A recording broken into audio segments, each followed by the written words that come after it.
म्हजे भयणीन भावनो आयज खूब कल्पना विचार देवान आपल्या उतरांतल्यान आमचे फुडें मांडलेले आसा. पयली सुवातेर आमी पळयता कशे भाशेन एक पोरको दुसऱ्या गांवांत वचून व्हडलो जाता. जुजे इजिप्तकार नासलोलो, तो जुदेव आसलोलो, पूण ताका थंयसर पळय व्हडलो मान मेळटा. कित्याक लागून? कित्याक हें देवाची येवजणे प्रमाणे म्हणून.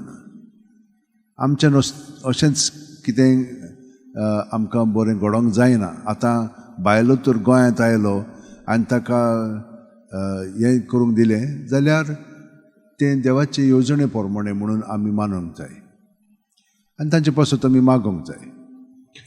दुसरें म्हणजे ते स्थितीन आसतना देव फुंकेन दिता, फुंकेन दिवंक जाय.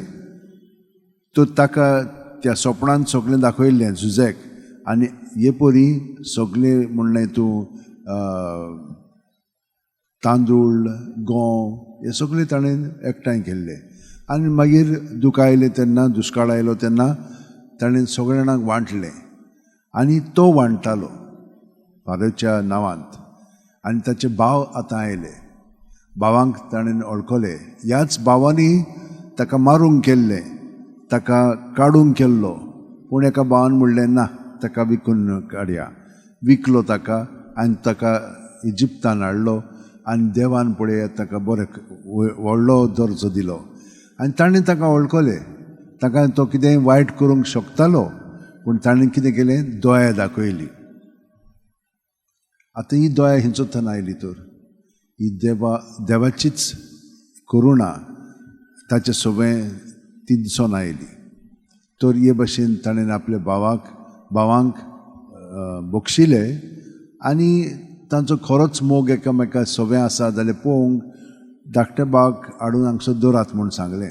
ते एकदम दुखवले आनी तेन्ना ताका कळ्ळें की खरेंच ते एकामेकाच्या मोगान आतां जियेतात.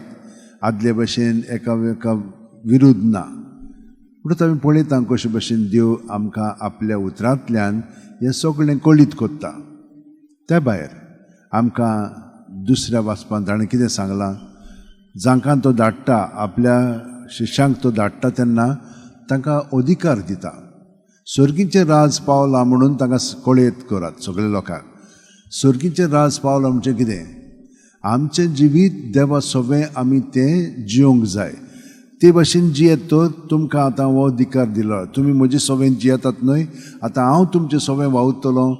वायटाकारांक, मेल्ल्यांक, कोडकारांक, देंवचार बसलेल्यांक तांकां सुटका मेळटली. ही सुटका कशी मेळटा? देवाक लागून मेळटा. कित्याक देव ह्या सगळ्या वस्तूचेर ताची पदवी आसा आनी तो तांकां रोखडेच काडून उडयता. आनी तुमचीं उतरां म्हत्वाचीं. तर तुमकां हें सगळें फुंकेन दिलेलें आसा, तें फुंकेन दियात तुमी. आतां हांगसर लोक खुबसाराक आयलो, मागण्यांक आयलो तेन्ना आमी फुंकेन दिवंक जाय. पूण तुमी जेन्ना घरा आसतात भुरग्यांचेर हेरांचेर बेसांव दिवंक जाय, बरे भशेन मागोवंक जाय आनी हे भशेन आमचें जिवीत सारूंक जाय. फुंकेन दिल्लें आसा, फुंकेन दियात आनी आमकां फुंकेन मेळटलें. दुसरें म्हणजे ती तर आमचें पोतकरी ना जाल्यार आमी तांचें आमचेर घेवचें न्हय. तांचेरूच दवरचें, फाफडून उडोवचें आनी तेंच मनांत दवरूंक फावना. ती हाणें अशें केल्लें आहा, ताणें तशें केल्लें आहा, ना. तें सगळें देवाचेर दवरया. तातूंतले आमी स्वतंत्र जावया आनी तो आमकां आपल्या शांतीन ओदीक बाळगून दवरतलो. तर हे भाशेन आमचें जिवीत सारच्याक सदांच आमी ताका आजीर जावंक जाय. आनी हांव तुमकां हें कळीत करीत आसा, रातची 5 मिनट जेजूच्या कोठान सगळीं आमची चिंतना भावनां दिसाची भितर दवरची आसतना जेजू जेजू म्हणून भायर काडत, ताचेर दवरात. तें सगळें नितळ निर्मळ जातलें. बरें तें अदीक बरें जावन आमचें सगळें आसतलें. सकाळीं उठ्ठा म्हणसर देवान आमकां पूर्ण रातभर घडोवन हाडलेली आसा. एक नवी रचना आमी जेजू क्रिस्ता सोबें. सकाळीं उठली की ना ताका एकवटून रावली की ताचे शक्तीन मागीर आमी सगळो ताचो वावर फुडें वतल्या. आयज आमकां सांगलां ते प्रमाणे. तर हें घडोवन येवच्याक आतां थोडो वेळ 1 मिनट आमच्या आतो शेवंटेन दवरया, दोळे बंद करया.